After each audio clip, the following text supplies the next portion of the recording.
Лидерот на СДСМ Зоран Заев со сите присутни на митингот во Штип се обложи дека ВМРО ДПМН нема да ги добие бараните 63 пратеници. Јас се кладам, нема да има повеќе од 43 пратеници. Се кладам со кој сакате од вас. Тој, ако сакаш и ако знаеше, досега ќе ви помогнеше со 63 пратеници. И вие да живеете добро, а не само неговата фамилија. Наместо мнозинство во парламентот, Груевски и ВМРО ДПМН на 11 декември ќе го полагале последното екстерно тестирање во државата. Него ќе го истестираме и ќе го оцени народот. Ќе добие оценка како што му е редниот број на гласачкото ливче.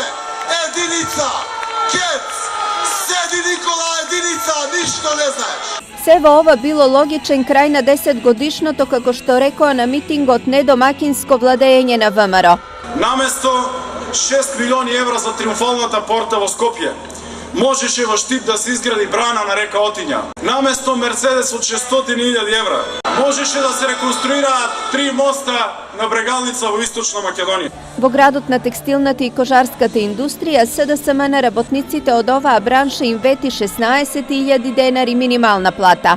Нема да има ниту еден вработен од овој сектор со плата помало од 16.000 денари.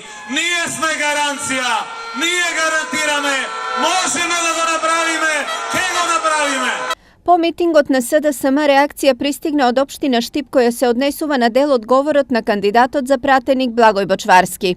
Во врска со говорот на кандидатот за пратеник на СДСМ Благој Бочварски на митинг во Штип, дека градоначалникот Илчо Захариев вршел некаков притисок врз администрацијата во локалната самоуправа, ги известуваме граѓаните на Штип, како и младиот неискусен господин Бочварски, дека градоначалникот уште на 15 ноември 2016 ги предупреди вработените преку соодветно известување дека за време на кампањата за изборите на 11 декември се забранува политичко действување за која било политичка партија во просториите на општина Штип. Впрочем, младиот Бочварски можел слободно да го праша по стариот Бочварски, односно неговиот татко, кој работи во општина Штип и кој во време на градоначалникот Захариев е унапреден во градежен инспектор, дали воопшто врз него или кој бил друг вработен во локалната самоуправа е вршен каков било притисок за изборите. Стои во реакцијата на општина Штип.